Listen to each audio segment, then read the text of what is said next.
Participate কৰিছে, কেতিয়াবা ছাৰপ্ৰাইজিংলিও আহিছে, কেতিয়াবা ইয়াতে শ্বুটিং কৰিবলৈ আহিছে, মই নিজে গম নাপাওঁ। লাষ্ট যিটো ৰৈ বিনালে যিটো যেতিয়া তেওঁ অডিটৰিয়ামত কৰিছে, মই প্ৰেক্টিকেলি নাজানো, তেতিয়া তেওঁ ইয়াতে মানে চকুটো তেওঁ ব্লাইণ্ড হৈ গ'ল। তেতিয়া মোক খবৰ কৰিছে, মই গৈ পেলাই তেওঁৰ লগত হেণ্ডশ্বেক কৰি আহিছোঁ। তেওঁ কৈছে যে মইতো এতিয়া ব্লাইণ্ড হৈ আছোঁ, মইতো আপোনাক দেখা নাপাম। So' that was my last direct talk with him. আৰু এটা ইণ্টাৰেষ্টিং বস্তু তেওঁৰ হ'ল যে তেওঁ মানুহক হেল্প কৰে, আপোনালোকে চবেই জানে, যিটো তেতিয়া কোনোদিন পাব্লিচিটি নকৰে। কেতিয়াবা মোক মেছেজ পঠায়। লাষ্ট যিজন ছোৱালী যোৰহাটৰ, তাইৰ কি আছিলে বেমাৰটো, কিবা তাইৰ কেঞ্চাৰ ৰিলেটেড কিবা বেমাৰ আছিলে, মোক ছাডেনলি ফোন কৰে বা ছাডেনলি টেক্সট কৰে, সবদা মই এজন ছোৱালী পঠাইছোঁ, আপুনি পাৰিলে অলপ হেল্প কৰিব, মই আৰু পৰা নাই। তো সেই ছোৱালীটোৰ মই যিটো জানো যে 50 লাখৰ ওপৰত এক্সপেণ্ডিচাৰ হৈছে। আমি আমাৰ ষ্টুডেণ্টৰ পৰা আমি 1.5 লাখ কালেকশ্যন কৰিছোঁ, অডিটৰিয়ামত ষ্টুডেণ্টক মাতি পেলাই তাইৰ নাম্বাৰটো দিছোঁ, চবে পেটিএমত থৈ পে'মেণ্ট কৰিছে। মই ফ্ৰেণ্ড চাৰ্কলৰ পৰা অলপ কালেকশ্যন কৰি দিছোঁ আৰু 1 লাখ টকা। এনেকুৱা মই বহুত কেইটা কেছত তেওঁৰ যিটো ক'লে দিছোঁ, এটা এনাডাৰ এংগল যিটো আমি আমাৰ ৰিচাৰ্চত আমি ইনক্লুড কৰিম। তো তেওঁৰ যিটো মেইন বস্তু হ'ল ক্ৰিয়েটিভিটি, মিউজিক যিখিনি কৰিছে এইখিনি চবেই জানে। Lots of singers R available না, কিমান মানুহে গান গাইছে, কিন্তু জুবিন গাৰ্গ গায়ক হিচাপে নহয়, জুবিন গাৰ্গৰ ওপৰত বহুত ওপৰত তেওঁৰ ষ্টেজ, যিটো আমি হিউমেনিজমত মানৱতাৰ ওপৰত কাম কৰিছে, নেচাৰ্ছৰ ওপৰত কাম কৰিছে। আৰু যিখিনি কালচাৰেল মানুহ যেতিয়া পলিটিকেল এনভাইৰনমেণ্ট হয়, পলিটিকেলৰ ফেভাৰত গুচি যায়, ৰাজনীতি যেনেকৈ থাকে এনেকৈ বিভিন্ন আমি পূৰা অল ইণ্ডিয়াত আমি এইটো চিনাৰী চাব পাৰোঁ। কিন্তু যেতিয়া তেওঁ দেখে কোনো ডিছক্ৰিমিনেশ্যন বা কেতিয়া যাতে ভইচ ৰেইজ কৰিব লাগে, ক'ব লাগে কিবা বস্তু, তেওঁ কোনোদিন তেওঁ পৰৱা কৰা নাই। সেইটো এটা ৰিচাৰ্চ এংগুল আছে, সেই এংগুলটো আমি ৰিচাৰ্চ কৰিম। তাতে তেওঁৰ বিভিন্ন জেগাত তেওঁৰ ওপৰত বিভিন্ন ধৰণৰ কমেণ্ট হৈছে, বিভিন্ন ধৰণৰ কথা হৈছে, কিন্তু তেওঁ এইবিলাক পৰৱা কৰা নাই। এনেকুৱা ধৰণৰ বস্তুবিলাক যদি আমি আমাৰ ফিউচাৰ জেনেৰেশ্যনতো মই লৈ যাব নোৱাৰোঁ, তো আমাৰ মাজে মাজেতো এনেকুৱা সমাজত এনেকৈ মানুহ থাকিব লাগিব, দ'জ হু স্পীক আউট, যিবিলাকে যিটো কথা ক'ব লাগে সমাজত ক'ব লাগে। আৰু তাতকৈ ডাঙৰ এটা কণ্ট্ৰিবিউশ্যন যিটো আমি কোনেও ভবা নাছিলোঁ, মানে আউট অফ ইমাজিনেশ্যন, এইটো হ'ল যে তেওঁৰ মৰাৰ পিছত মানুহৰ মাজত ইউনিফিকেশ্যন যিটো, মই বিভিন্ন ধৰণৰ বস্তু ইউনিট কৰিছোঁ। সেই unity, integrity, brotherhood, peace, harmony, humanism, এই এণ্টায়াৰ অল এট্ৰিবিউটছ, সেইখিনিৰ ওপৰত আমাৰ ষ্ট্ৰং ৰিচাৰ্চ হ'ব লাগে। তাৰ কাৰণে আমাৰ ইউনিভাৰ্চিটিটো পদক্ষেপ লৈছোঁ। আমি বিভিন্ন ধৰণৰ ফাইনেন্সিয়েল প্ৰব্লেমত আছোঁ। মই ভাবোঁ যে যদি আমাৰ এই বস্তুটোত আমাৰ ফাইনেন্সিয়েল প্ৰব্লেম হয়, আমি মানুহৰ ওচৰত যাম, বিভিন্ন অৰ্গেনাইজেশ্যনৰ ওচৰত আমি এপ্ৰ'চ কৰিম যে আমি এই ৰিচাৰ্চটো ভালকৈ কৰিব বিচাৰিছোঁ। এতিয়া এজন মানুহ ৰিচাৰ্চ কৰিবলৈ সি কৈছে যে I have to travel to London, I have to travel to Singapore and many times. So' there is a incidental expenses, travel expenses, সেইখিনি বস্তু আমাৰ ইয়াতে ইনক্লুড হোৱা নাই। এইখিনি টাইম টু টাইম ৰিকুৱাৰমেণ্টছ বেছ কৰি পেলাই জাষ্টিফিকেশ্যন কৰিম। যদি দৰকাৰ পৰে যে এনেকৈ এজন মানুহৰ ইণ্টাৰভিউ লগ পালে, তেওঁ লগ পাইছে, কেতিয়াবা বিভিন্ন ধৰণৰ কথা পাতিছে, এইখিনি ডকুমেণ্টেশ্যন কৰিব লাগিবতো। এটা এংগুল চলি আছে এতিয়া, সমাজৰ মানুহ চব ইম'চনেল, তেওঁক লৈ পেলাই। This is one part, is also' required. এজন কাৰ যদি মা দেউতা ঢুকাইছে, ইম'চনেলটো আপুনি ৰিমুভ কৰিব নোৱাৰে, it will be continued for certain period. কিন্তু আফটাৰ চাৰ্টেইন পিৰিয়ড আকৌ মানুহে অলপমান আস্তে আস্তে নৰ্মেল হৈ যায়। আমি বিচাৰিছোঁ যে তেওঁৰ এক্টিভিটিছখিনি ডকুমেণ্টেশ্যন হৈ থাকিব লাগে, in the form of book থাকিব লাগে। বিভিন্ন মানুহে বুকছ লিখিব, কিন্তু research is a different thing. সেই গৱেষণাটো আমি চিৰিয়াছলি কৰিব বিচাৰিছোঁ আমাৰ ইউনিভাৰ্চিটিৰ পৰা। চবৰ কপাৰেশ্যন লাগে। আৰু আপোনালোক যিহেতু ইমান মিডিয়াৰ মানুহ আহিছে, মই এইটো এপিল কৰিব বিচাৰিছোঁ যে জুবিন গাৰ্গক পুৰা বিশ্বৰ মানুহে ভাল পায়।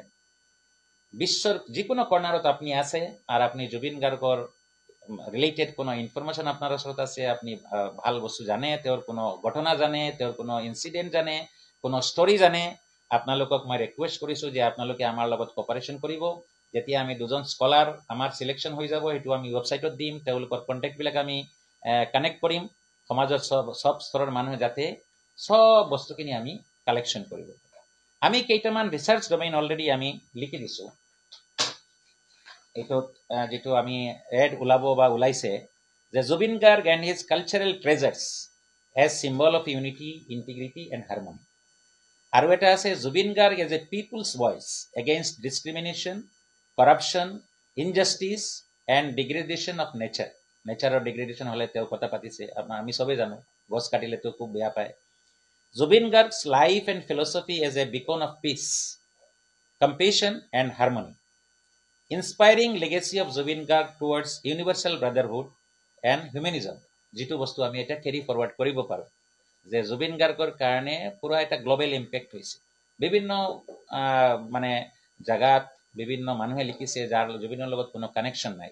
Once they have observe the way the people came out, millions মানুহ যেতিয়া ৰাস্তাত ওলাই আহিছে, এইটোতো এটা ডাইৰেক্ট এটা এটেনশ্যন, পুৰা ৱৰ্ল্ডক এটেনশ্যন মানে এইটোক দিব পাৰিছে। তো inspiring legacy of Zubin Garg towards universal brotherhood and humanism, Zubin's principle, we are telling, we want to create, we want to establish a principles or philosophy or theory. Zubin Garg's principle, যিটো মানুহে নেৰেট কৰিব লাগে বিভিন্ন অকেশ্যনত, বিভিন্ন ৰেফাৰেঞ্চত, বিভিন্ন ষ্টাডিৰ ক্ষেত্ৰত, and it must be a material of study. School, college, ইউনিভাৰ্চিটিৰ বিভিন্ন ছেক্টৰত, লৱাৰৰ পৰা ষ্টাৰ্ট কৰি একদম হায়াৰলৈকে, it must be a material of study, material of research.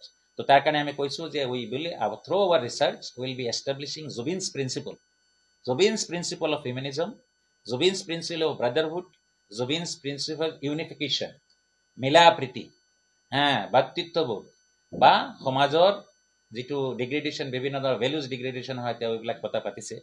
তো আৰু কো এক্সিষ্টেঞ্চ, আমি চবেই মিলিজুলি থাকিব পাৰোঁ। And that is the only principle the people who works for the humanism and ছ'চিয়েলিজম।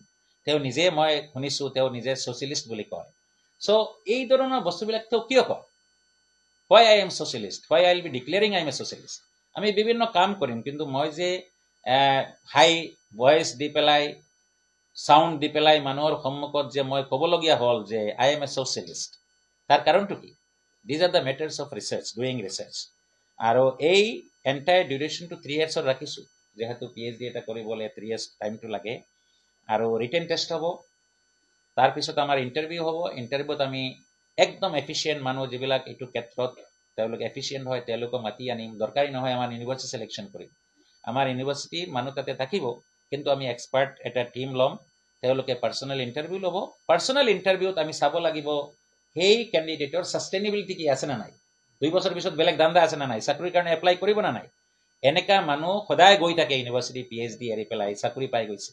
চ' সেনেকা ধৰণৰ মানুহ আমি এতিয়াও কৈ আছোঁ যে আপোনালোকে যদি এনেকা আপোনালোকৰ মনত আছে আৰু জুবিন গাৰ্গক ৰিচাৰ্চ কৰিব বিচাৰে, কিন্তু মনত এইটো আছে যে 3 বছৰৰ পিছত চাকৰি এটা লাগে, আপোনালোকে এপ্লাই কৰিব নালাগে। কাৰণ it is a serious work and we have to complete it by the end of 3 years। আৰু ফেলোশ্বিপ এমাউণ্ট, আমাৰ টোটেল এমাউণ্ট 2জনৰ কাৰণে 50 lakhs আমি ধাৰ্য কৰিছোঁ, এক্সক্লুডিং ট্ৰেভেল এক্সপেঞ্চেছ, বিভিন্ন জেগাত যিটো ইনচিডেণ্টেল এক্সপেঞ্চাৰ এইটো নাই। আৰু এজন স্কলাৰৰ কাৰণে 45,000 পাৰ মান্থ হ'ব। আপোনালোকে এইটো ধুনীয়াকৈ ভালকৈ আপোনালোকে পাব্লিচিটি কৰিব।